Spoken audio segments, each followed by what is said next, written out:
Praise the Lord, this is angel. इस वक्त मैं आपको बता दूं, मैं इस वक्त मेरठ के मिशन कंपाउंड में हूं, जहां पर के क्रिश्चियन कम्युनिटी में एक ख़ास बात को लेकर गुस्सा है, जो कि अभी मुद्दा चल रहा है, जिसमें कि फ़राह खान ने, भारती सिंह ने और रवीना टंडन ने हालेलुया जो वर्ड है उसका बहुत बुरी तरीके से मजाक उड़ाया। मजाक नहीं उड़ाया, पर उन्होंने बहुत बेहूदगी के साथ इसको गलत तरीके से उसका इंटरप्रिटेशन भी करा है। तो इसी बात को लेकर यहाँ पर सब लोग अपने व्यूज़ देना चाहते हैं। उसके बाद एंड में आपके लिए खास मैसेज भी है। तो मैं आप लोगों से पूछना चाहता हूँ कि आप इस बारे में क्या प्लीज़ आप बताएं कि आप इस बारे में ब्रदर प्लीज़ आप बताएं कि सबसे पहले तो मैं ये कहना चाहूँगा कि जो भी आप और मैं नेशनल टीवी पर या किसी भी चैनल के थ्रू जो भी प्रोग्राम हम देखते हैं, सबसे पहले तो इस बात को हमें समझना है कि वो सारा प्रोग्राम स्क्रिप्टेड होता है। कोई ऐसा नहीं होता कि वो लाइव शो है तो कोई आपको ऐसा बोलेगा कि बस मेरे को पता नहीं था तो मैंने ऐसा बोल दिया। कोई भी प्रोग्राम ब्रॉडकास्ट होने से पहले उसकी स्क्रिप्ट होती है और उसको लिखा जाता है उस पर, क्योंकि ये जिन 3 लोगों के आपने नाम लिए हैं, जिनको सब लोग जान रहे हैं और जिसके विरोध में ये बातें हैं, वो सब एक्टर्स हैं और उनको पता है कि किस समय इस बात को किस तरह से हमें प्रेजेंट करना है। और आपने जो पहला वीडियो जो आपने डाला उसके अंदर जो आपने एक बात कही थी कि रवीना टंडन को पता नहीं कि इसकी स्पेलिंग का वाकई मतलब ये करेक्ट स्पेलिंग थी या नहीं थी, बट लगता है कि शायद उसको ये भी स्क्रिप्टेड होगा। लेकिन उसके बाद जब उस चीज़ का एक मजाक उड़ाया गया है तो हम जानते हैं कि उसने उसको दूसरे भारतीय को भी बोला कि इसके भी 5 नंबर मैं आपको देती हूँ। तो ऐसी है कि बहुत सारे लोगों को बहुत सारे शब्दों का मतलब हमारे देश में नहीं पता है। अभी आधे से ज़्यादा लोगों को ये पता है कि मुस्लिम लोग 786 को बोलते हैं, लेकिन 786 का मतलब उनको नहीं पता कि 786 का मतलब असल में क्या है। वो से शायद कोई मुस्लिम में आपको बता पाएगा। इसी तरह क्रिश्चियंस के बीच में ही ये क्रिश्चियन ही आपको कोई बता पाएगा कि हालेलुया का बेसिक मतलब क्या है। इन तीनों में से कोई क्रिश्चियन है नहीं। हालांकि रवीना टंडन ने अपनी बेटी की शादी क्रिश्चियन तरीके से भी की, पर हो सकता है शायद उन्होंने इस बात को जाना हो या देखा हो। सिख लोग कई बार बोलते हैं जो बोले सो निहाल, तो बहुत से लोगों को उसका मतलब नहीं पता है। ठीक है, तो मेरा कहने का इस वक्त जो आपने सवाल किया है, मैं ये कहना चाहता हूँ कि ये जो कुछ भी प्रेजेंट किया गया, इसके पीछे पूरी एक स्क्रिप्ट थी, इसके पीछे पूरा एक प्रोग्राम तैयार किया गया ब्रॉडकास्ट होने से पहले। और निश्चय ही ये एक अज्ञानता की बात नहीं है। हालांकि कोई कहे कि मुझे इस बात का मतलब नहीं पता था, अचानक मेरे मुंह से निकल गया, तो मैं सोचता हूं कि इसके लिए जो सबसे बेस्ट एक रिज़ल्ट हो सकता है वो यही है कि इन लोगों को रिटर्न में भी और पब्लिकली भी इस चीज़ के लिए एक अपॉलॉजी तो जैसे कि भारती को कह रहे हैं कि कल्प्रिट भारती है क्योंकि भारती सामने थी, तो क्या लगता है आपको कि भारती ही है या इसमें और भी हैं? नहीं, उसमें पूरा चैनल है, पूरा उनका यूनिट है। अच्छा। और क्योंकि वो एक्सीडेंटली नहीं हुआ। कोई भी प्रोग्राम एक्सीडेंटली नहीं होता। जो भी शोज़ हम टीवी पर देखते हैं, आप केबीसी देखते हैं, कोई भी देखते हैं, या आप किसी प्रोग्राम में अगर आप वो सिद्धू जी को भी अगर आप कोई शेर पढ़ते देखते हैं, वो शेर पहले उनकी स्क्रीन के ऊपर नीचे लिखा हुआ आता है। इवन कमेंट्स भी जो वो करते हैं, चाहे इंडियन आइडल आप देखें, कमेंट भी जो किए जाते हैं वो कमेंट सारे नीचे उनकी स्क्रीन पर होते हैं। कोई भी चीज़ पर्सनल नहीं होती उसमें। तो असली पॉइंट यहाँ पर ये आता है कि अगर हम ये सोचे कि ये एक छोटी सी बात है, छोटी बात नहीं है, इसे ऑर्गेनाइज्ड करके, इस ब्लेसफेमी को ऑर्गेनाइज्ड करके, वेल प्लान्ड करके तब इसे किया गया है। और सिर्फ भारती का चेहरा सामने है, पर इसके पीछे पूरी एक टीम है जिन्हें स्क्रिप्ट दी गई। सबको सब कुछ पता था। तो क्या कह सकते, चाहे वो रवीना टंडन कह रही हो मेरा इसमें कोई पार्ट नहीं, इन सबको सब पता था कि क्या होने वाला है, इसका मीनिंग क्या होता है, और जो भी करा इन्होंने वो इंटेंशनली करा है। जो लोग जो हंस रहे हैं उनको भी बताया जाता है कि यहाँ पे आपको हंसना है। जी जी जी जी। तो जो मखौल उड़ाया जा रहा है उस चीज़ का मजाक बन रहा है, तो जो लोग हंस रहे हैं, ताली बजा रहे हैं, वो पीछे से इंडिकेशन होता है यहाँ आपको ताली बजानी है, यहाँ आपको चिल्लाना है, यहाँ आपको हंसना है। So everybody was enjoying it. तो किसी ने भी उसको प्रोटेस्ट नहीं किया, किसी ने भी हाथ नहीं उठाया। और मैं सोचता हूँ कि जिस समय फराह खान ने ये बोला कि ये एक बाइबल का वर्ड है और इसका मतलब है, उसको सुनने के बाद तो एटलीस्ट उसको ये बात को समझ जाना चाहिए था। जहाँ बाइबल आ गई तो इसका मतलब ये बात एक होलीनेस की बात है। अगर वो बोलना भी चाहती थी तो उसको रुक जाना चाहिए था। वो कहती ठीक है, मैंने नहीं इस बात को जाना। बिल्कुल बिल्कुल जी। आप क्या कहेंगे इसके बारे में? मैं तो यही कहूँगी कि शर्म आनी चाहिए इन औरतों को। जो हमारा भारत देश है और भारत देश में महिलाओं को बड़े दिखाते हैं कि भारत की संस्कृति सबसे नंबर 1 है, और यहाँ पे महिलाओं को बड़े सोच समझ के बोला जाता है और महिलाओं को कह रहे हैं कि ऊंचा उठाओ। तो मैं इस टाइप की महिलाओं को बिल्कुल कंडमनेशन करती हूँ कि जो आज की हमारी जो युवा पीढ़ी है उसको डबल मीनिंग करके एक रिलीजियस शब्द को, जिसके मतलब ही है कि परमेश्वर की महिमा हो, उसको इस तरह से रिप्रेजेंट करा, इनके लिए लानत की बात। मैं रेवरेंड डी के डॉयल, इस बात का बहुत मुझे अफसोस है कि ये हमारे जो बाइबल का शब्द है उसको घुमा फिरा के लोगों ने मजाक के रूप में पेश कर रहे हैं। हालांकि उन्हें पता थी कि हालेलुया का शब्द का जो अर्थ है वो परमेश्वर की स्तुति, स्वर्गदूतों का गीत है। पूरे वर्ल्ड में 2 शब्द ही चलते हैं मसीह समाज में, एक तो आमीन और दूसरा हालेलुया। और हर कोई ये जानता है इस बात का कि ये परमेश्वर के लिए ही वर्ड इस्तेमाल किया जाता है। इसलिए हम सबको बड़ा दुख है और मैं एक चर्च फादर होने के नाते, पादरी होने के नाते इस बात का विरोध करता हूँ और सख्ती से कहना चाहता हूँ कि ये इस बात को जो टीवी के ऊपर दिखाया जा रहा है ना दिखाया जाए, बल्कि इस केस को ख़त्म करें। और सरकार को भी समझना चाहिए कि हम क्रिश्चियंस लोग इस बात पे नाराज़ है, इस शब्द के ऊपर जो आपत्ति जताई जा रही है। Thank you so much. आप कुछ बोलना चाहेंगे? मैं ये कहना चाहता हूँ कि ये जो नाचने गाने वाले लोग होते हैं ये इसी प्रकार की ओछी हरकत करते हैं। जब इन लोगों के पूछना बंद हो जाता है तो ये ऐसी कोई धर्म की आड़ लेके कोई ऐसी बेहुदी हरकत करके अपने को दोबारा से लाने के लिए इस प्रकार से हरकत करते हैं। मैं केवल ये कहना चाहता हूँ कि चाहे सभी हमारा भारत देश ऐसा देश है यहाँ सभी समाज के लोग, सभी धर्म के लोग रहते हैं और एक सभ्य समाज के अंदर इस प्रकार की किसी भी धर्म की कोई भी अवहेलना करता है ये दंडनीय है, अपराधनीय है और इसके निंदनीय है। इसके लिए मैं चाहता हूँ जो जिस भी चैनल पे ये प्रोग्राम चला उस चैनल के खिलाफ भी एफआईआर होनी चाहिए और जो लोग हैं इन तीनों के अलावा उन सब के खिलाफ एफआईआर हो, जेल जाएं। और मैं समाज के जितने भी प्रबुद्ध नागरिक लोग हैं सभी समाज के, चाहे मुस्लिम धर्म के हों, ईसाई धर्म के हों या हिंदू धर्म के, बौद्ध धर्म के, सिख धर्म के, ऐसी हरकतों को जब कोई भी करता है अगर हम सब खड़े होकर के इसका विरोध करेंगे तो शायद भविष्य में किसी भी धर्म का इस प्रकार के सब नहीं खड़े हो रहे ना, लोग तो इनकी वीडियोस को वायरल कर रहे हैं और वो क्योंकि क्रिश्चियनिटी का मजाक बनाया जा रहा है तो वो तो इस चीज़ को और ज़्यादा क्या कर रहे हैं, एंजॉय कर रहे हैं। कमेंट्स, अगर आप इनके कमेंट्स बॉक्स में जाएंगे तो वो तो अप्रिशिएट कर रहे हैं दूसरे धर्म के लोग। तो जो कुछ लोग शैतान किस्म के होते हैं उनका काम ही शैतानी करना होता है, चाहे कोई भी हो। मैं किसी का नाम नहीं ले रहा, जो शैतान है वो शैतानी की हरकत करेगा। पर मैं जो समाज के प्रबुद्ध नागरिक से कहना चाहता हूँ, ख़ास तौर से अपने मुस्लिम भाइयों के धर्मगुरुओं से कहना चाहता हूँ, क्योंकि जब भी ऐसी अच्छी हरकतें होती हैं तो मुस्लिम समाज कंडेम करने में थोड़ा कंजूसी करता है।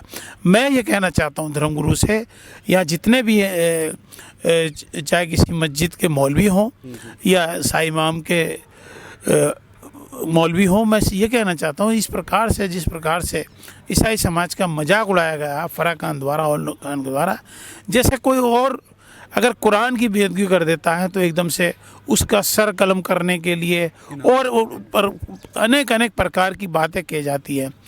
ये इन बातों को खैर हम तो लाइक करते नहीं, पर हम ये कहते हैं कि जो इस भी प्रकार के व्यक्ति ने ये ओछी हरकत की है उसके खिलाफ भारतीय संविधान के अनुसार दंडनीय कार्रवाई है। और एक हम लोग जो सभ्य समाज के लोग हैं इनके टीवी चैनल देखना बंद कर दें, इन लोगों की पिक्चर देखना बंद कर दें, तब इन लोगों को अपनी औकात को पता चल जाएगा। परमेश्वर जिस प्रकार से किसी को उठाता है सेकंडों में उसी प्रकार से गिरा देता है। तो मैं ये कहना चाहता हूँ परमेश्वर का हमारे इतना विरोध करने से नहीं, जिस दिन परमेश्वर की निगाह से वो गिर गए उसी दिन ये तीनों चारों जो भी चाहे चैनल जमे दोष हो जाएंगे। जी आप कुछ कहना चाहेंगे? पहली बात तो मैं ये कहना चाहूँगा, मैं पूरी तरह से इस अपराध को दंडनीय कहते हुए कि इनको वाकई ही दंड मिलना चाहिए। इस बात के लिए ये नहीं कि वकीलों की टीम खड़ी हो गई और आपने अपने आप की ज़मानत करा ली, इन तीनों को जेल ज़रूर जाना चाहिए, पहली बात। दूसरी बात ये, जिस शब्द का इन्होंने मजाक बनाया है, आप किसी भी धर्म ग्रंथ में, चाहे वो हमारा बाइबल जो धर्म ग्रंथ है शायद वर्ल्ड में सबसे ज़्यादा भाषाओं में लिखा गया और सबसे ज़्यादा भाषाओं में लिखने के बावजूद भी ये स्वर्गीय शब्द जो है इसका तर्जुमा जो किया गया वो हालेलुया ही किया गया है। इसके लिए कोई और वर्ड नहीं आया। हालेलुया है तो हालेलुया संस्कृत में भी कहा गया, हालेलुया इंग्लिश में भी कहा गया, यहूदी लैंग्वेज में भी कहा गया, किसी भी लैंग्वेज, इंग्लिश लैंग्वेज में भी कहा गया, सब जगह उसको हालेलुया ही कहा गया है। ठीक है, अगर आप इस शब्द को नहीं पहचानते तो आपको ये समझ जाना चाहिए कि आप इसका जब मतलब नहीं जानते तो आपको इसका मजाक भी नहीं बनाना चाहिए था, क्योंकि ये शब्द फरिश्तों द्वारा आया था इस पृथ्वी पर और ये शब्द जो है वो भी जब लेते थे तो आप जैसा बाइबल में पढ़ेंगे तो वो उसको बहुत रिस्पेक्ट के साथ, एक खुशी के साथ उन्होंने इस शब्द को लिया था। मैं ये कहना चाहता हूँ कि इतने बुरी तरह से इसको तोड़ा मरोड़ा गया है। मैं तो यही कहूँगा कि किसी भी धर्म का निरादर नहीं होना चाहिए, किसी भी पाक ग्रंथ का, खासकर बाइबल का विरोध नहीं होना चाहिए। और ये जो ठट्टे मजाक किया गया है, क्या नाम है, भारतीय है ना जिन्होंने बोला है, इसके खिलाफ कड़ा एक्शन होना चाहिए ताकि ऐसी गतिविधियाँ आगे को ना हों। क्योंकि बाइबल में जो है ये हमारा पाक शब्द है, हालेलुया और आमीन। इन शब्दों को हम ना खिलाफत कर सकते खुद, और ना ही किसी और को करनी चाहिए। इसके खिलाफ बहुत कड़ा एक्शन लेना चाहिए इन लोगों के खिलाफ, ताकि ये सब कुछ रुक सके। भाई मैं तो ये कहूँगा, आपने इंसानों का तो हंसी मजाक उड़ा ही दिया, कम से कम ईश्वर का तो लिहाज करो, उनका शर्म करो, कम से कम परमेश्वर की शर्म करो। सही है। कोई और आप में से कोई अपने व्यूज़ रखना चाहेगा? मैं ये कहना चाहूँगी कि ये जो भारती सिंह और रवीना टंडन और फराह खान हैं, ये टीनेजर तो नहीं है और ना ये छोटा बच्चा है कि जिन्हें बताया जाए कि ये क्या बोल रही हैं, क्या इसका मतलब है और क्या नहीं है। वेल एजुकेटेड लेडीज़ हैं शायद। भारती सिंह के लिए तो मैं ये कहूँगी शायद अनपढ़ी है बिल्कुल, जो बिल्कुल भी नहीं समझ पाई और मतलब खींच रही है उस शब्द को, इतना ज़्यादा खींच रही है कि अपनी गंदी कॉमेडी को उसके अंदर डाल रही है। तो तू बहन एक बात सुन, तू खाली हालेलुया का जो तूने खींचा था नहीं कि तू हर वर्ड का डबल मीनिंग निकाल सकती है, तो तेरे नाम का डबल मीनिंग हम भी सारे निकाल सकते हैं। लेकिन प्लीज़ उस चीज़ को अपने, तू इस चीज़ के लिए तू अपोलोजाइज मत कर, इस चीज़ के लिए तू घुटनों पे आके माफ़ी मांग। जी ज़रूर जी, बिल्कुल बिल्कुल। क्योंकि अभी बात क्या है कि जो सबसे बड़ी बात यह है कि एक क्रिश्चियन समाज में एक अलग नाराज़गी है।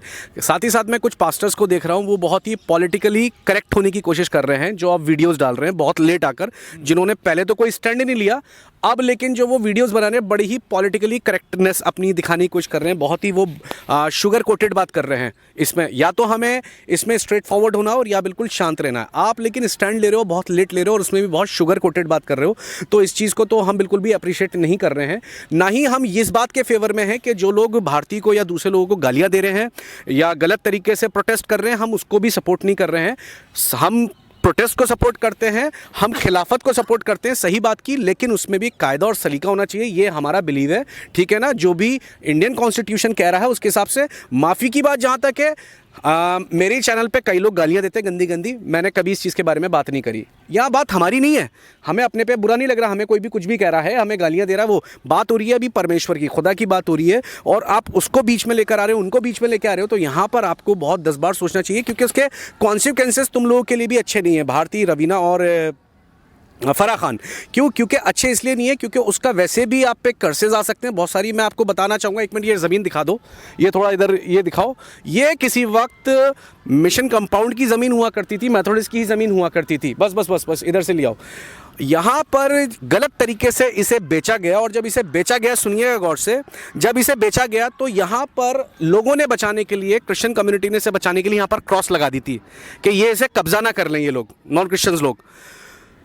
अंदर वाले पास्टर्स ने बिछवाई थी, और जो एक पास्टर थे उन्होंने क्रॉस के ऊपर जो सूली का निशान होता है उसके ऊपर लात मार के इस जगह को घिरवाया था। आपको पता उस पास्टर का हिस्ट्री क्या हुआ?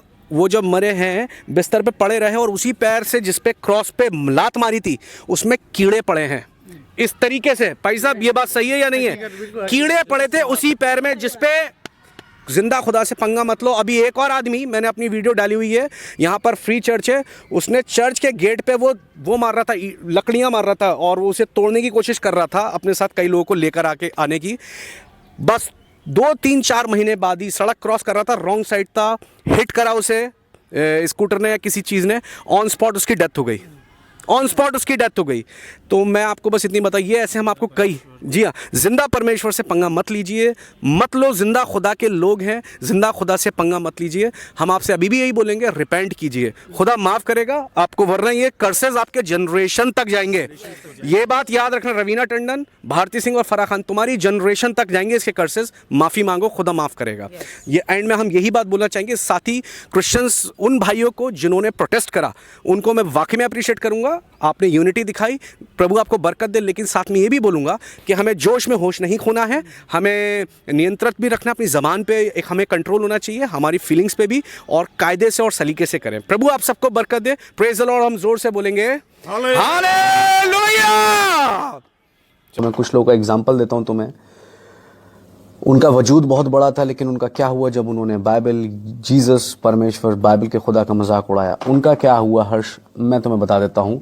जॉन लेनन, जो कि एक बहुत ही ज़बरदस्त बैंड रहा है 60s में, पूरी म्यूज़िक इंडस्ट्री को जिन लोगों ने रूल किया अपने म्यूज़िक से, बीटल्स उसका को फाउंडर रहा है। और उससे एक बार एक इंटरव्यू में रिपोर्टर को उसने एक बयान दिया क्रिश्चियनिटी के बारे में। उसने बोला कि मसीहत जो क्रिश्चियनिटी है वो पूरी तरीके से ख़त्म हो जाएगी और लुप्त हो जाएगी जल्दी।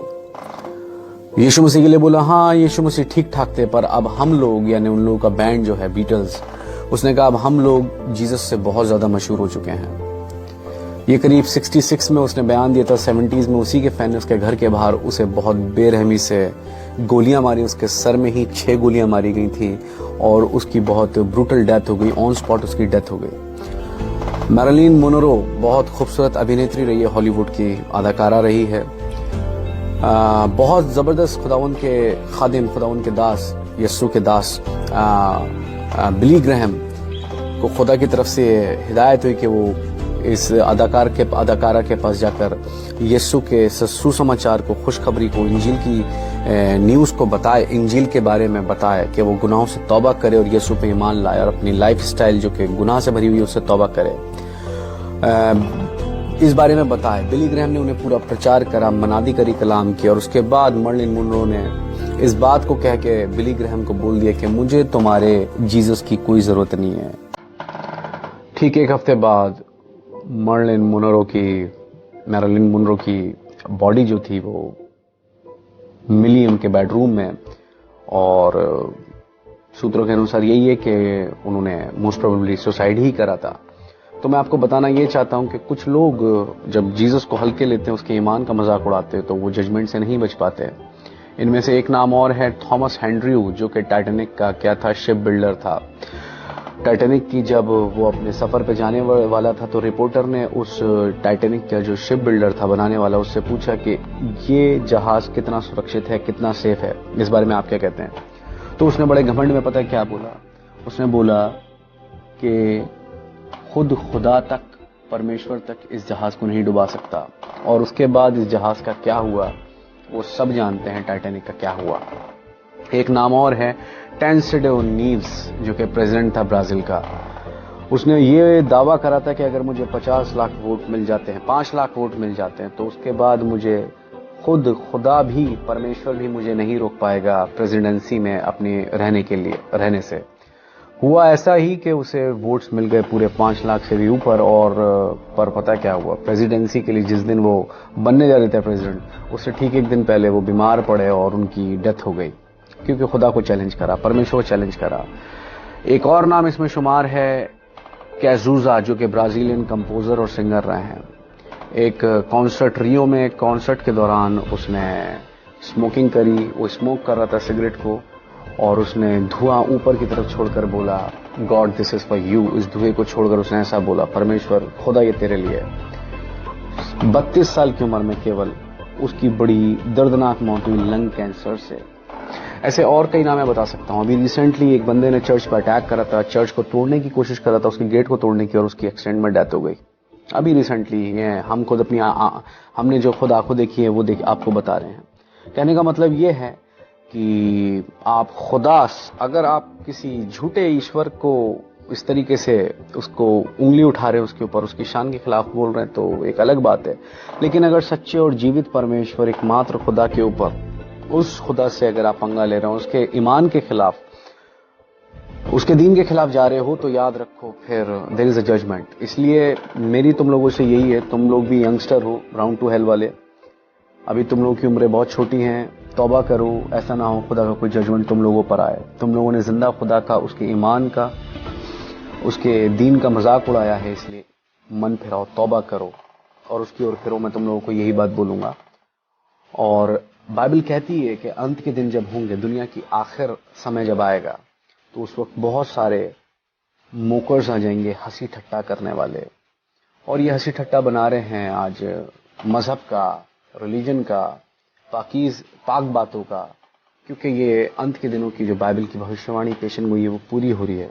लेकिन आपसे मैं यही बोलूंगा, बाइबल यही कहती है, गलातियों 6 का 7 में धोखा ना खाओ, परमेश्वर ठट्टों में नहीं उड़ाया जाता, खुदा को आप मजाक में नहीं उड़ा सकते, ना ले सकते हैं। मनुष्य जो बोता है वही काटता है, इसलिए सचेत और सावधान हो, क्या बो रहे हो। प्रभु आप सबको बरकत दे। Praise the Lord.